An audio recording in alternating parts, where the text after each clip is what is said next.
দর্শক আপনারা দেখতে পাচ্ছেন যে আমি এই মুহূর্তে দাঁড়িয়ে আছি শাহবাগ মোড়ে, জাতীয় জাদুঘরের পাশেই।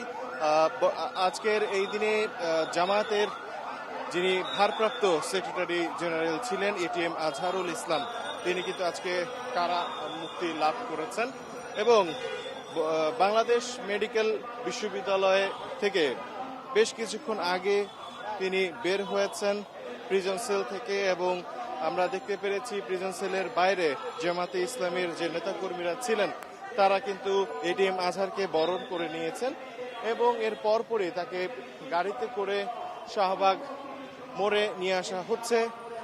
এখানে একটি সংক্ষিপ্ত শুকরানা সমাবেশ তারা আয়োজন করেছে বলে আমাদের জানিয়েছেন এবং সেই সমাবেশের উদ্দেশ্যে কিন্তু তার যে গাড়ি বহরটি রয়েছে সেই গাড়িটি এগিয়ে আসছে, আপনারা তা দেখতে পাচ্ছেন।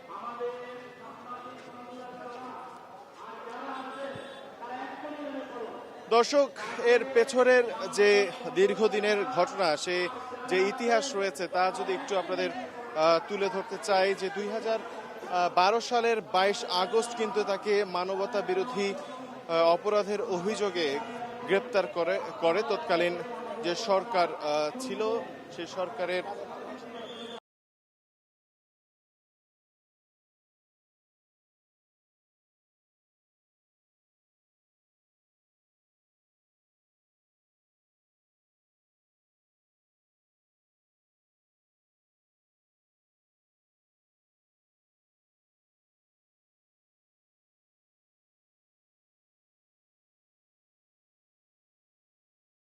দেয়া হয়। তবে যে বিষয়টি সে সময় সবচেয়ে বেশি তুমুল সমালোচনার মুখে ছিল যে আন্তর্জাতিক অপরাধ ট্রাইব্যুনালের যে বিচার ব্যবস্থা ছিল সে সময় কিন্তু নানা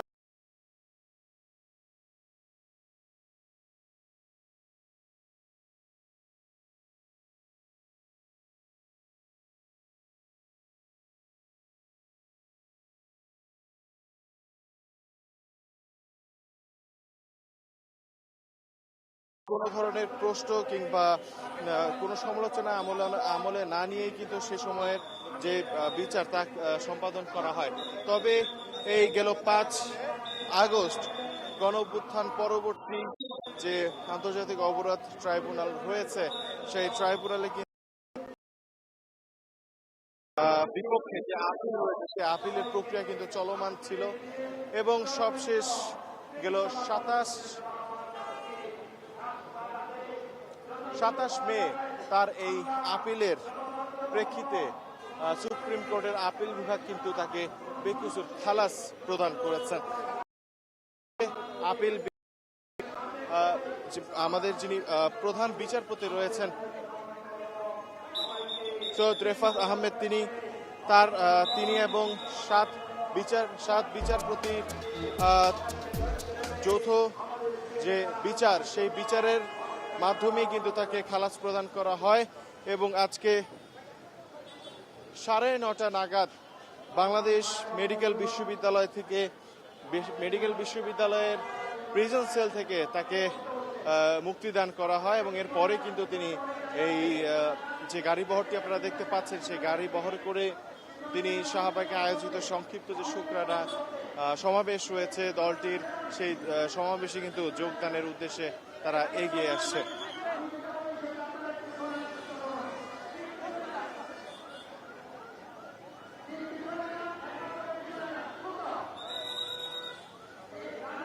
জামাত নেতা এটিএম আজহারুল ইসলাম সে সময় জামাতের ভারপ্রাপ্ত দায়িত্ব পালন করছিলেন, কিন্তু 2012 সালে তাকে যখন গ্রেফতার করা হয়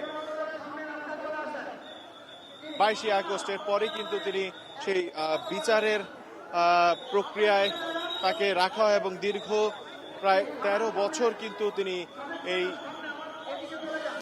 বিচার প্রক্রিয়ার মধ্য দিয়ে যান এবং তার সেই বিচারের এক পর্যায়ে তাকে মৃত্যুদণ্ড প্রদান করা হয় এবং এর পরপরই তার এই বিচারের বিপক্ষে আপিল এবং একই সাথে যে প্রক্রিয়া রয়েছে তা অনুসরণ করার চেষ্টা করা হয়। কিন্তু আপনারা জানেন যে এই মানবতা বিরোধী অপরাধের দায়ে জামাতের এর আগে বেশ কয়েকজন নেতার মৃত্যুদণ্ড কার্যকর করা হয়েছে, একই সাথে যাবজ্জীবন কারাদণ্ড দেওয়া হয়েছে এবং সেই কারাভোগ করার সময় কিন্তু কয়েকজন নেতা মৃত্যুবরণ করেছেন, কিন্তু এক্ষেত্রে ব্যতিক্রম এটিএম আজহারুল ইসলাম এবং তার এই খালাস হওয়ার পেছনে কিন্তু দলটির নেতাকর্মী এবং দলটির যে অ্যাডভোকেট রয়েছেন তারা কিন্তু বলছেন যে এই সুবিচার পাওয়ার জন্যই এটিএম আজহারকে সৃষ্টিকর্তা বাঁচিয়ে রেখেছিলেন। তাদের যে মন্তব্য তারা করেছেন, তারা বলছেন যে তৎকালীন সরকারের আমলে এটিএম আজহারকে যে বিচার ব্যবস্থার মধ্যে রাখা হয়েছিল সেই বিচার ব্যবস্থা ছিল ত্রুটিপূর্ণ এবং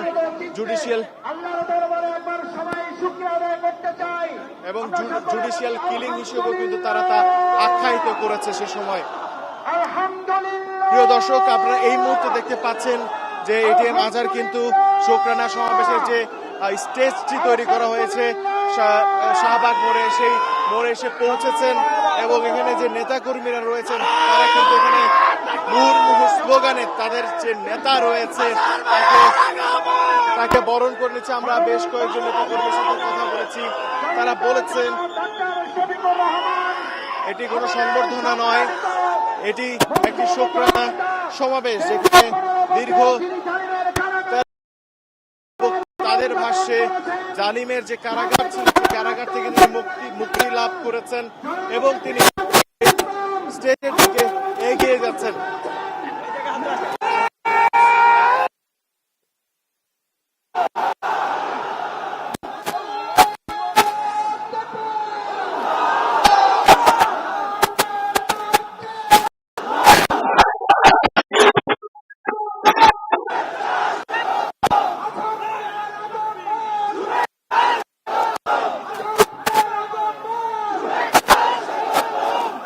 আপনারা দেখতে পাচ্ছেন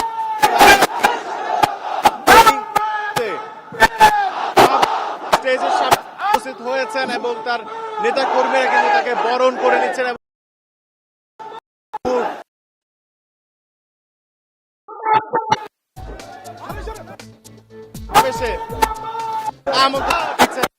ডিজাইন, এলিগেন্স, বিউটি, সেরা পণ্য সবার জন্য জেভিকো। প্রতীক বাংলাদেশ, নূতন বাংলাদেশ গড়ার অন্যতম কারিগর বলছেন যে অনেকেই নেতা কর্মীদের শফিকুল ইসলাম বক্তব্য অনুযায়ী তৎকালীন সরকারের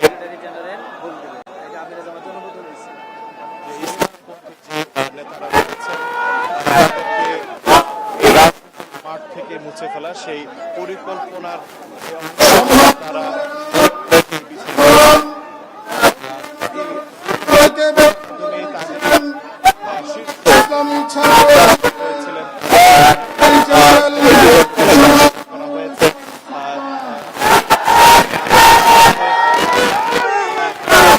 ইসলামেরও কিন্তু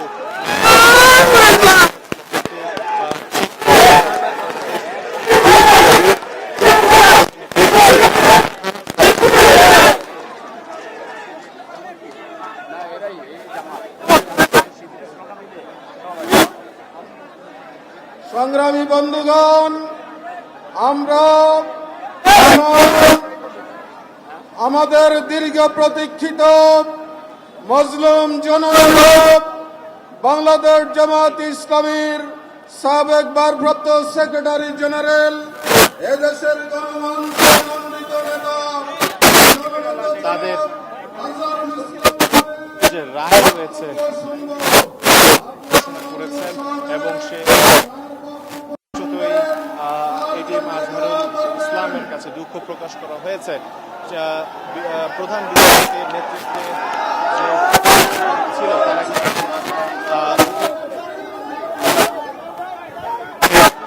বিচার রয়েছে তার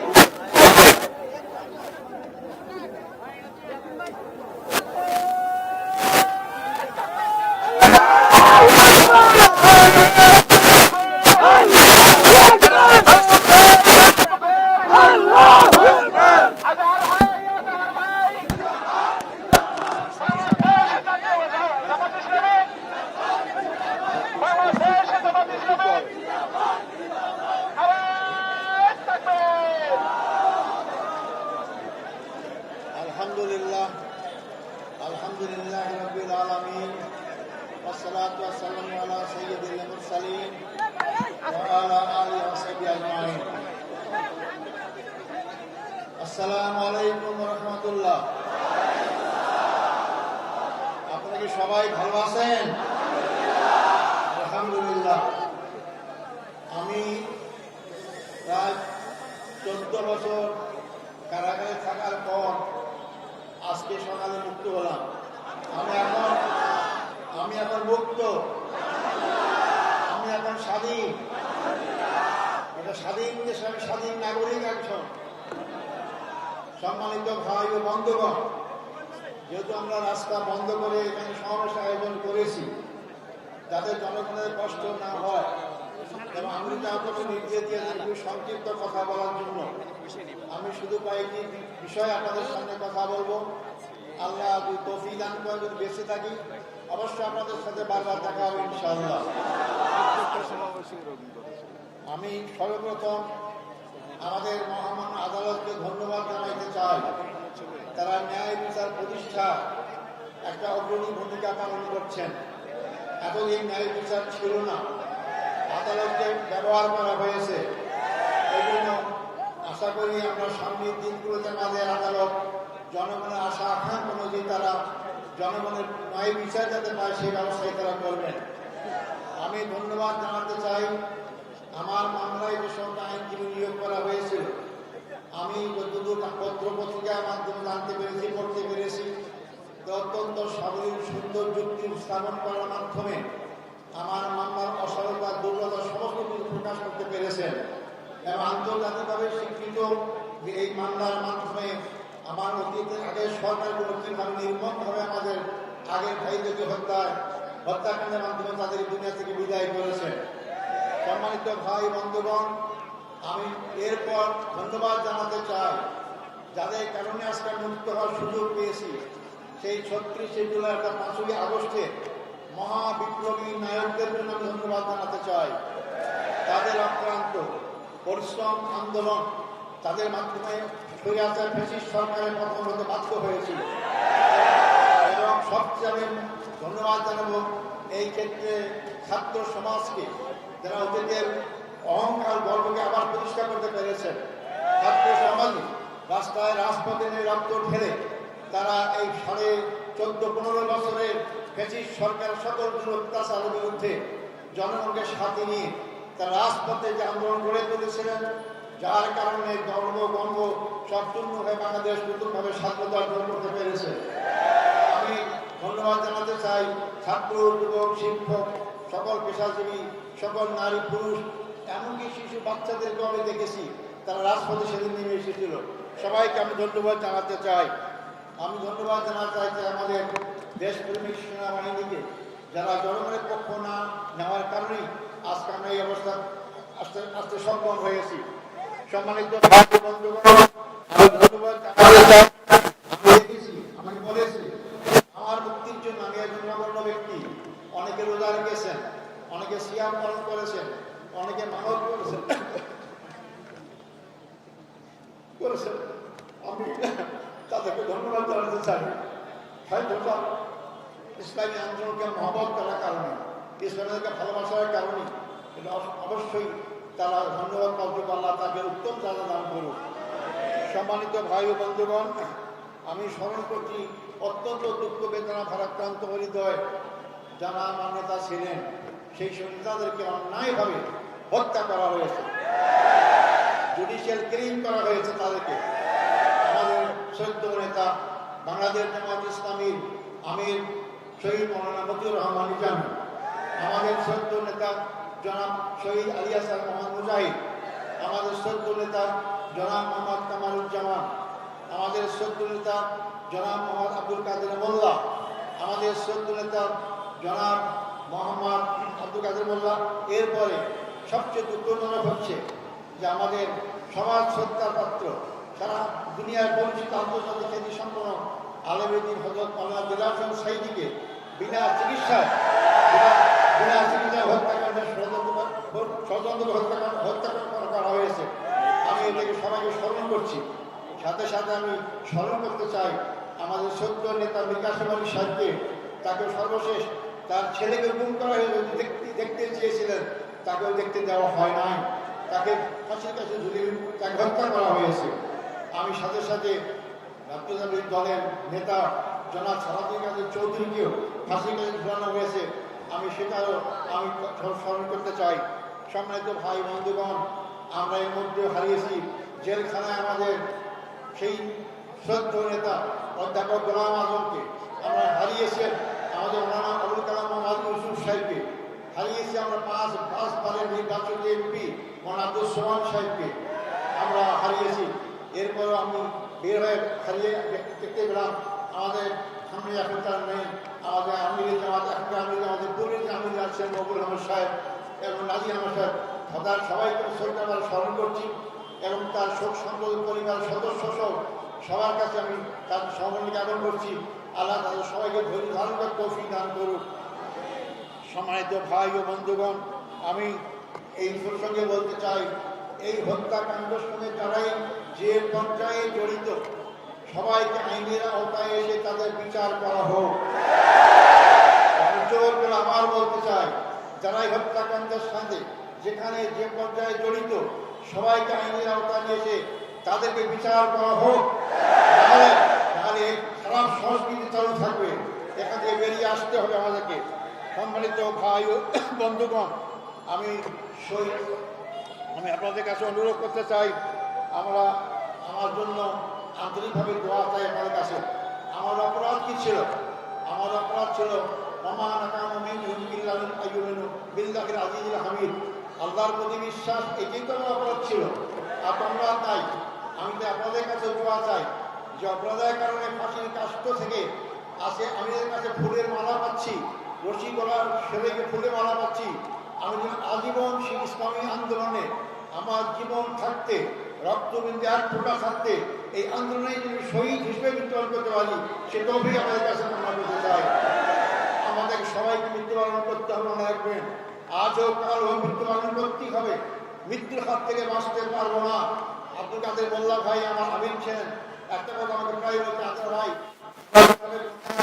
আমরা এই সব নিয়ে পরে জান্নাত পাবো না, জান্নাত পর একটাই মাত্র পথ, তা হচ্ছে শাহাদাত পালন করা।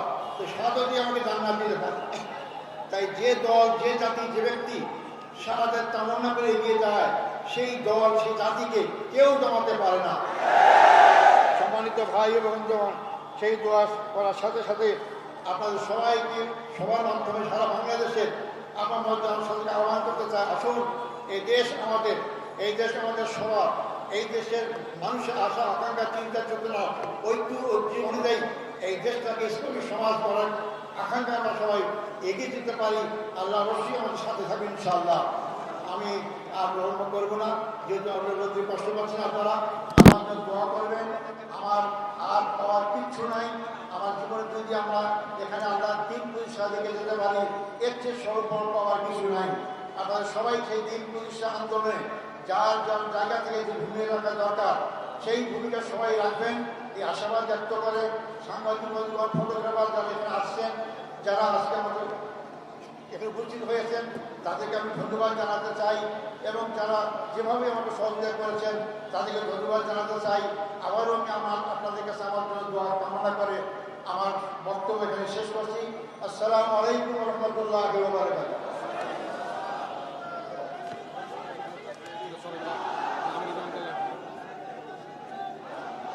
সংগ্রামী ছাত্র জনতা, আপনারা একটু শান্ত হন। এখন আমাদের সামনে বক্তব্য রাখবেন যার নেতৃত্বে বাংলাদেশ স্বৈরাচার মুক্ত হয়েছে, আমাদের সেই প্রিয় নেতা, বিশ্ব ইসলামী আন্দোলনের অন্যতম নেতা, বাংলাদেশে সৎ মানবিক সমাজ প্রতিষ্ঠার জন্য যিনি সর্বাগ্রে ভূমিকা পালন করছেন, জনগণের সামনে রাখছেন, সেই নন্দিত নেতা জামাত ইসলামী বাংলাদেশের আমির জননেতা জনাব ডাক্তার শফিকুর রহমান, জনাব ডাক্তার শফিকুর রহমান।